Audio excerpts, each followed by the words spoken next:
Bonjour Vasula et bienvenue à notre émission. Bonjour Henri.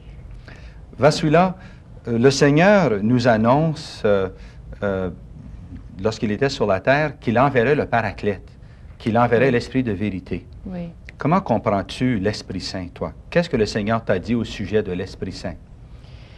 Il a dit que c'est la puissance intérieure de son Église.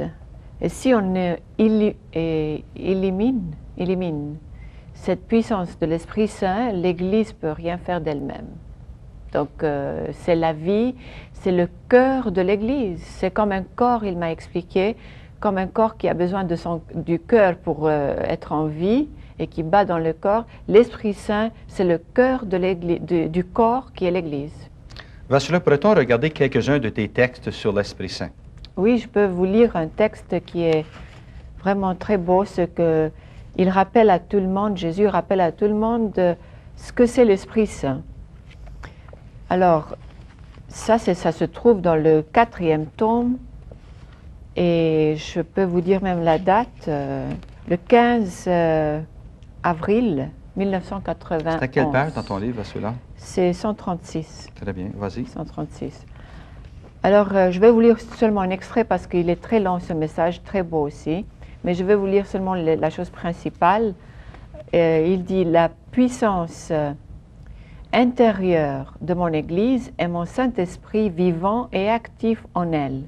Comme un cœur dans un corps, mon Saint-Esprit est le cœur de mon corps qui est l'Église.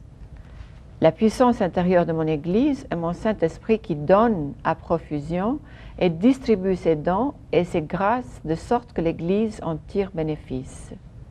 La puissance intérieure de mon Église est mon Saint-Esprit, le rappel de ma parole, ne révélant rien de nouveau, mais rappelant les mêmes instructions données par le même Esprit. » C'est un peu ça ton rôle, hein, Vasula? Le Seigneur te donne ces messages tu n'inventes rien, ce n'est pas un nouveau message. Ce sont les Saintes Écritures, mais mises à expliquer pour notre temps. C'est un rappel de ce que Jésus nous a enseigné, si vous voulez, et puis un rafraîchissement pour nous rappeler, parce qu'il avait dit, il dit dans un autre passage ici, j'espère que je le trouve tout de suite, il avait dit qu'il enverrait l'avocat, n'est-ce pas, pour nous rappeler les choses qu'il avait dit, et ça se trouve à Saint Jean. Alors, Jésus n'est pas tellement content quand on oublie ce qu'il a dit et puis qu'on persécute en plus l'Esprit Saint. Et il dit que l'Esprit Saint, ces jours-ci, n'a jamais été persécuté autant que ces jours-ci. Qu'est-ce qui te fait dire, ou qu'est-ce qui fait dire au Seigneur que l'Esprit Saint est persécuté? C'est-à-dire que tous les dons que l'Esprit Saint, après tout, c'est les dons qu'il nous donne, on les persécute, on ne les accepte pas. Ou bien on nous appelle des illuminés, ou bien on ne croit pas que l'Esprit Saint peut donner des charismes.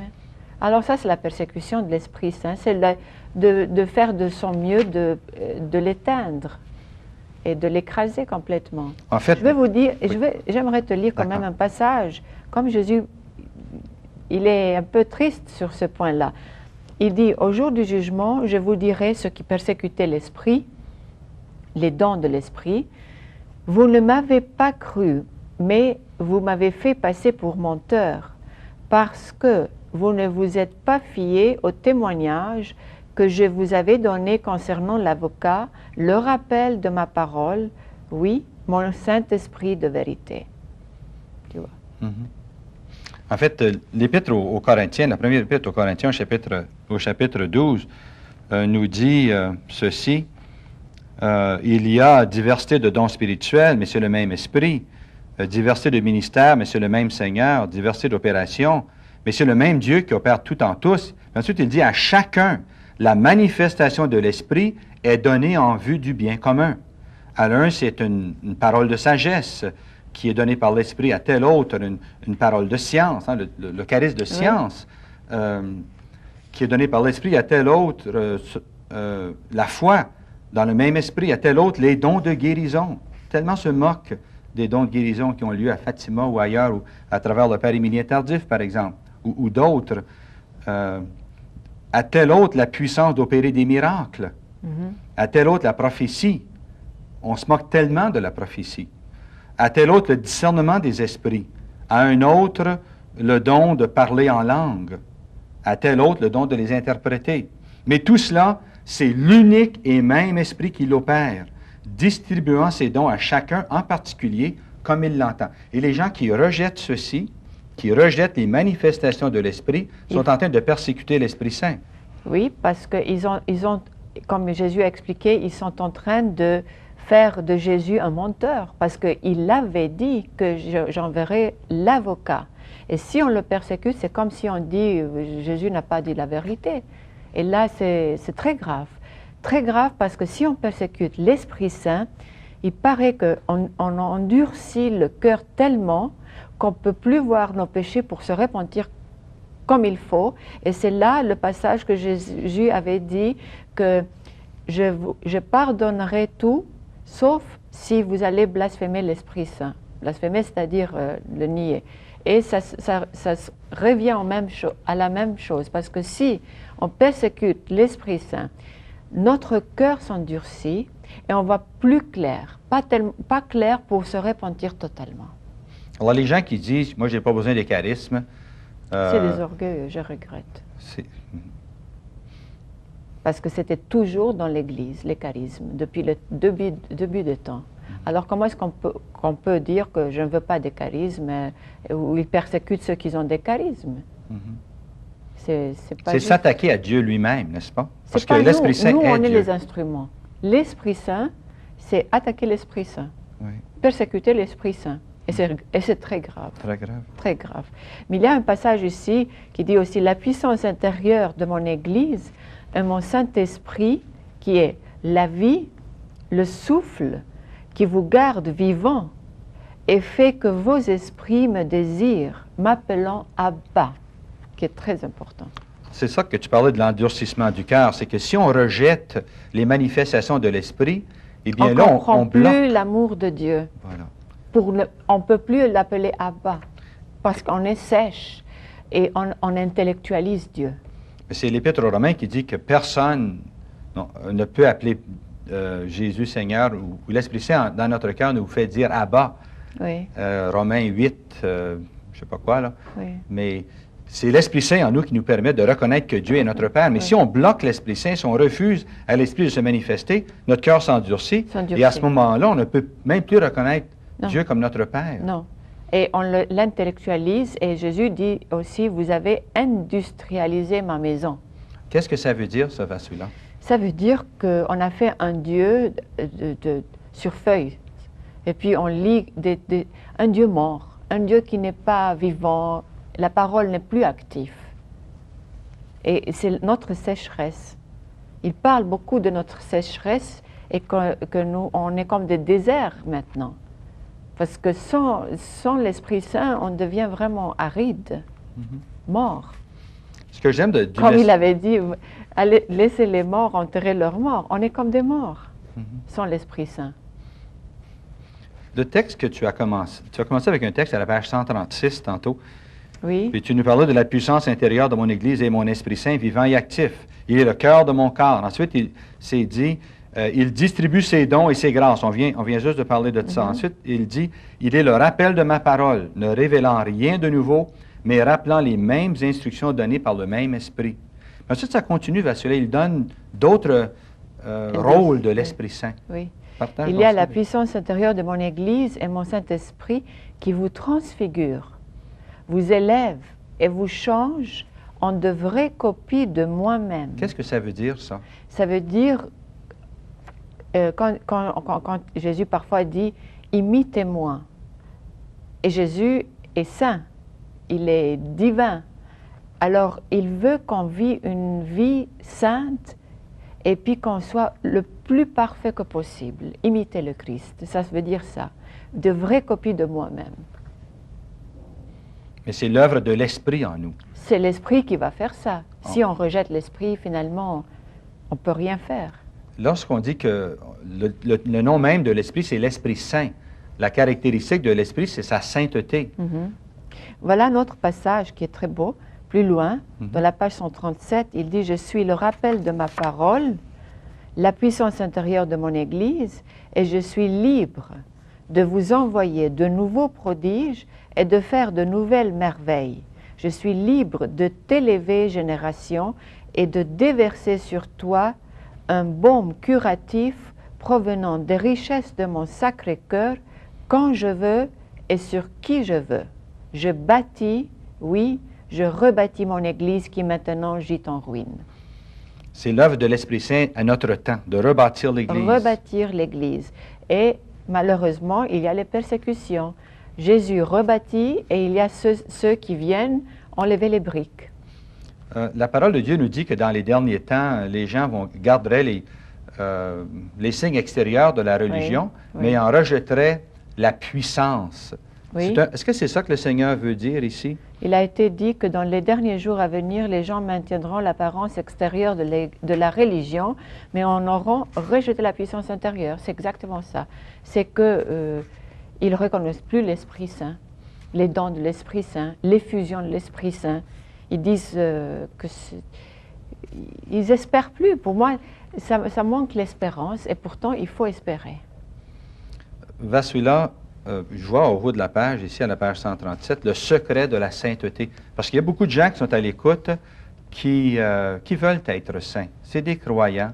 Ils aiment le secret Seigneur. de la sainteté est la dévotion à moi, votre Dieu. Et vous ne pouvez rien faire de vous-même, à moins que mon esprit vivant en vous vous guide et vous enseigne les choses célestes. Une dévotion à moi, votre Dieu. La dévotion, c'est le secret de la sainteté. Et puis, c'est par l'Esprit Saint, qui est Dieu, Par l'Esprit Saint. qu'on peut devenir saint. Oui. On parle souvent j'entends ça, mon Église qui gît en ruine, l'Esprit qui veut renouveler, Oui. la nouvelle Pentecôte, une deuxième Pentecôte, une marée de l'Esprit Saint. Parle-nous de ce que le Seigneur t'a dit au sujet de ce qui s'en vient dans les temps assez rapprochés, au sujet de cette nouvelle envoi de l'Esprit Saint dans notre monde. Alors, le Seigneur explique ce déversement de l'Esprit Saint comme une rivière qui vient et puis il va se casser en plusieurs parties et aller partout couvrir le monde. Et il dit mais personne ne peut l'arrêter, c'est comme une marée qui va venir et personne ne peut arrêter cette marée. Et ça, c'est très beau parce que c'est expliqué entre les passages de l'Apocalypse chapitre 21 et 22. Et je vais vous lire une partie, ce qu'il avait dit, seulement une petite partie. Il dit et mon eau curatif coulant de ma poitrine, ce torrent qui jaillit de mon sanctuaire, ça veut dire son corps de lui-même, vous comblera et vous guérira. Nul ne pourra arrêter ce ruisseau. Le torrent continuera à jaillir à profusion de mon cœur. Ça, c'est l'Esprit Saint qui va venir. Quelle page es-tu, Vasula? 154. Il coulera partout, se répartissant en plusieurs bras, se séparant en plusieurs autres ruisseaux, partant dans toutes les directions et partout où ces eaux curatives couleront, tout le monde, malade, estropié, aveugle, sera guéri. Donc il parle des guérisons aussi spirituelles ici. Hein. Même les morts spirituels reviendront à la vie. Nul ne pourra m'empêcher de vous purifier. Maintenant, quel est le rôle de la liberté humaine dans tout ça, Vasula? Cette marée de l'Esprit Saint va se déverser sur le monde, mais alors, si l'Esprit Saint, parce que l'Esprit Saint donne des dons gratuits. Par exemple, moi, quand il me dit « tu étais morte parmi les morts » et je suis venue vers toi, une fois que l'âme voit Dieu, comment dire, intérieurement et reconnaît Dieu, on a le choix là, de dire oui ou non. Et il nous donne le don gratuitement. Et c'est ça qu'il veut dire là, il va venir vers nous. Et c'est à nous de l'accueillir. De l'accueillir, de dire oui à ce qui va se passer. De l'accueillir. C'est tout le monde malade, estropié, aveugle, sera guéri. Oui, Mais tu parles d'une résurrection spirituelle des spirituel êtres. ici. Parce qu'il y aura des grâces qui va déverser et il y a beaucoup d'espérance. Puis ensuite, c'est très beau, ça dit « Ô, bien-aimés, de rebelles, je vous élèverai en prêtre lévitique, d'êtres me déshonorants, je vous changerai en perles, en rayonnante cité de lumière pour m'honorer. » Ça, c'est l'Apocalypse. Hein? Il explique l'Apocalypse là-dedans. Oui. Les cités, quand l'Apocalypse parle de cités brillantes comme des diamants, tout ce qui est comme cité, c'est nous, les âmes. Notre âme, c'est la cité, c'est le temple de Dieu, c'est sa demeure.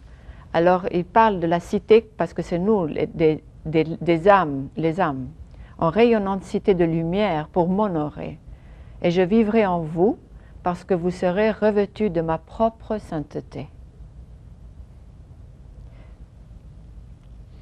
Est-ce que le Seigneur veut faire ça d'ici 100 ans?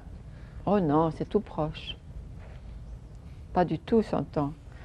Il ne m'a pas dit des dates, et il ne veut même pas m'indiquer, disons, les mois, si tu veux. Moi, je veux bien que je sache, mais il ne me le donne pas.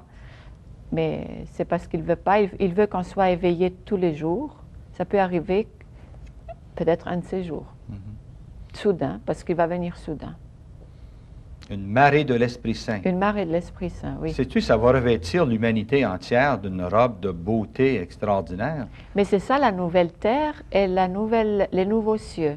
Dans l'Apocalypse 21, tu peux lire cette partie peut-être de la Bible même pour rappeler aux gens ce qui veut dire par la nouvelle Jérusalem et la nouvelle terre. C'est chapitre 21. 21, je vais lire quelques versets, ça dit « Puis je vis un ciel nouveau, une terre nouvelle. Car le premier ciel et la première terre ont disparu, et de mer, il n'y en a plus. Et je vis la cité sainte, Jérusalem nouvelle, qui descendait du ciel de chez Dieu. Elle s'est faite belle, comme une jeune mariée, parée pour son époux. » Voilà. Il parle beaucoup des noces de l'Esprit Saint. Par exemple, ici, il dit, c'est où cette partie où il dit pour les noces. Tu m'avais trouvé ça au début de la matinée. Restons comme je me réjouis de cet événement à venir. Mon Saint-Esprit viendra mettre le feu à la terre et comme je désire qu'elle soit déjà embrasée. Mais ce n'est pas cette partie des noces. Il parle beaucoup de noces de l'Esprit Saint. Alors, il explique aussi dans ces passages que la nouvelle Jérusalem, ce n'est pas une nouvelle place, ce n'est pas une nouvelle ville, si tu veux, construite en édifice. C'est nous. Nous sommes sa cité.